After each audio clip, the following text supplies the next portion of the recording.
আসসালামু আলাইকুম। এইমাত্র পাওয়া দুপুরের সংবাদে আপনাদের জানাই স্বাগতম। শুরুতেই থাকছে সংবাদ শিরোনাম।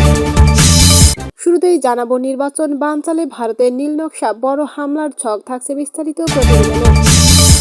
জানিয়ে দিব আটকে আছে রমজানের ভোগ্যপণ্য, বাজার পরিস্থিতি অনিশ্চিত, চট্টগ্রাম বন্দরের শ্রমিক আন্দোলন। জানাবো শাহবাগে ঐক্যবদ্ধ ছাত্র সংসদের গণজমায়েত আজ। থাকছে বিস্তারিত। সর্বশেষ জানাবো আজকের মধ্যে না পৌঁছালে বাতিল হতে পারে প্রবাসীদের ভোট, বললেন ইসি। সুপ্রিয় দর্শক, এতক্ষণ শুনছিলেন সংবাদ শিরোনাম, এবার থাকছে বিস্তারিত সংবাদ। তার আগে অনুরোধ থাকবে ভিডিওটি ভালো লাগলে এবং সর্বশেষ আপডেট সংবাদ পেতে চ্যানেলটি সাবস্ক্রাইব করে পাশেই থাকবেন। ধন্যবাদ। এদিকে নির্বাচন বানচালে ভারতের নীল নকশা, বড় হামলার ছক। আসন্ন সংসদ নির্বাচন ও গণভোটকে সামনে রেখে দেশকে অস্থিতিশীল করার একটি পরিকল্পিত বহুস্তরীয় নীল নকশা বাস্তবায়নের আশঙ্কার কথা জানাচ্ছে একাধিক নিরাপত্তা ও গোয়েন্দা সূত্র।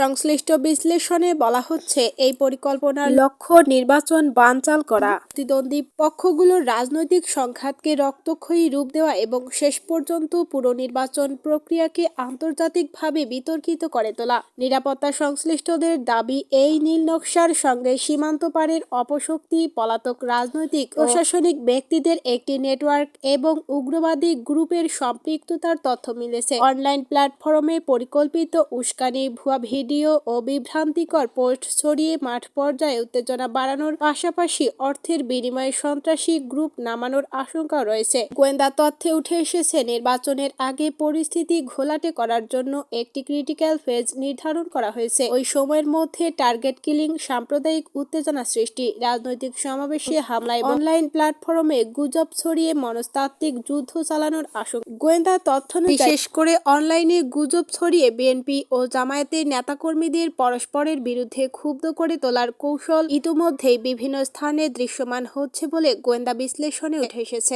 এক্ষেত্রে সারা দেশের 87টি আসনে সংঘাতের আশঙ্কা রয়েছে বলে দুটি গোয়েন্দা সংস্থার তথ্যে উঠে এসেছে। রাজধানীর ঢাকার একাধিক আসনও রয়েছে এই তালিকায়। পরিস্থিতির সার্বিক মূল্যায়নে দুই দলকেই সংযমী ও সতর্কভাবে নির্বাচনী প্রচার চালানোর পরামর্শ দেওয়া হয়েছে নিরাপত্তা দুটি সংস্থার পক্ষ থেকে। কারণ যে কোনো কারণে নির্বাচন বানচাল হলে ভারতীয় মিডিয়া ও দেশীয় দোসরদের মাধ্যমে একটি বয়ান দাঁড় করানো হতে পারে, আওয়ামী লীগ ছাড়া নির্বাচন সম্ভব নয়।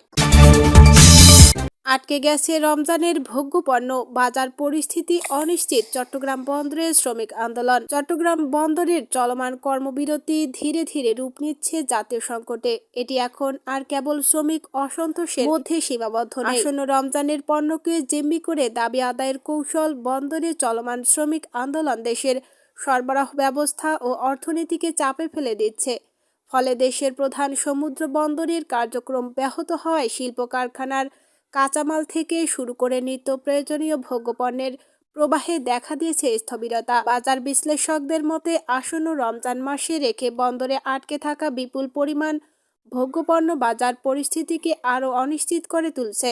সূত্র জানায়, কন্টেইনার ওঠানামা ও পণ্য খালাস সীমিত হয়ে পড়ায় জেটি ও টার্মিনালে পণ্যজট তৈরি হয়েছে। নির্ধারিত সময়ে চালান ছাড় করা যাচ্ছে না, ফলে আমদানিকারকদের বাড়তি স্টোরেজ চার্জ শুনতে হচ্ছে। ব্যবসায়ীদের আশঙ্কা, এ অতিরিক্ত ব্যয়ের বোঝা শেষ পর্যন্ত বাজার দরে প্রতিফলিত হবে। ফলে আসন্ন রমজানের পণ্য ও নিত্য প্রয়োজনীয় সব মালামালে সাধারণ ক্রেতাদের মধ্যে মূল্যচাপ বাড়িয়ে দেবে। শ্রমিক নেতারা দাবি করছেন, দেশের লাভজনক একটি টার্মিনাল বিদেশি ব্যবস্থাপনায় দেওয়ার উদ্যোগ জাতীয় স্বার্থের পরিপন্থী। দাবি আদায় না হলে আরও কঠোর কর্মসূচির হুঁশিয়ারও দিয়েছেন তারা। এদিকে 7 দিনে ইয়ার্ডে কন্টেইনারের সংখ্যা 37,000 ছাড়িয়েছে। এদিকে যে চুক্তির আশঙ্কায় গত কয়েকদিন ধরে বন্দরকে অচল করে রাখা হয়েছে, সেই চুক্তি এখনো হয়নি। গত 1 ফেব্রুয়ারি ঢাকায় পিপিপি কর্তৃপক্ষের মধ্যস্থতায় ডিপি ওয়ার্ল্ডের সঙ্গে চট্টগ্রাম বন্দর কর্তৃপক্ষের চুক্তি স্বাক্ষরের দিনক্ষণ চূড়ান্ত করা হয়েছিল, কিন্তু শেষ মুহূর্তে তা আর হয়নি। চট্টগ্রাম বন্দর কর্তৃপক্ষ জানান, চুক্তি নিয়ে তারা কিছু বলতে পারবে না।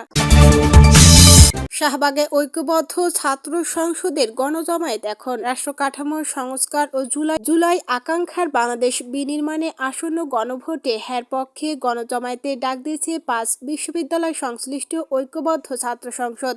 রাজধানীর শাহবাগের শহীদ ওসমান হাদি চত্বরে এই গণজমায়েত অনুষ্ঠিত হবে। এতে ডাকসু, জাকসু, চাকসু ও যোগসু নির্বাচিত ছাত্র প্রতিনিধিরা উপস্থিত থাকবেন। ঢাকা বিশ্ববিদ্যালয় কেন্দ্রীয় ছাত্র সংসদ ডাকসু জিএসএস-এম ফরহাদ এ তথ্য জানিয়েছে।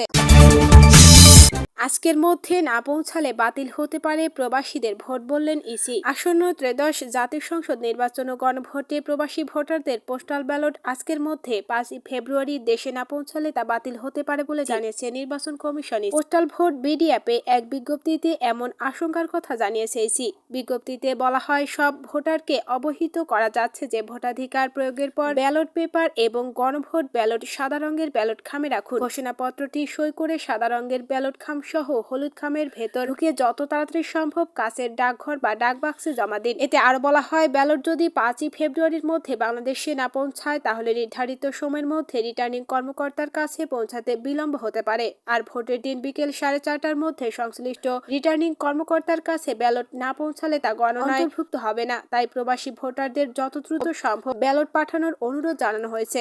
উল্লেখ্য, 12 ফেব্রুয়ারি জাতীয় সংসদ নির্বাচন ও গণভোট অনুষ্ঠিত হবে। এবারই প্রথমবারের মতো প্রবাসী ভোটার ও দেশের অভ্যন্তরে 3 শ্রেণীর ভোটারদের জন্য পোস্টাল ভোটের সুযোগ দেওয়া হয়েছে।